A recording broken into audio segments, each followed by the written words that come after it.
Today, we're gonna do a comparison video between Holy Land Lark M2 and TNW A30. First, we're gonna do a size comparison. For the size, the Holy Land is little bit smaller than TNW.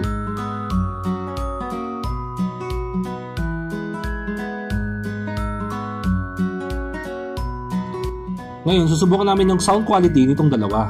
Una, susubukan natin itong TNW30 gamit ang mobile phone. Ito yung walang noise cancellation. Hello, hello, mic test, hello, hello, mic test, hello, hello. At ito naman yung may noise cancellation. Isang pindot.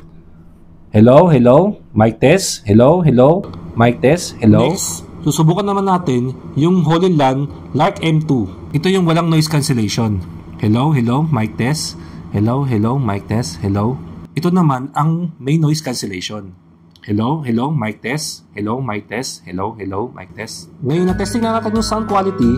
Para sa akin is, para silang maganda.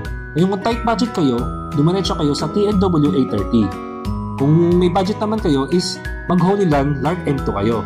If may questions pa kayo, leave the comments below na lang.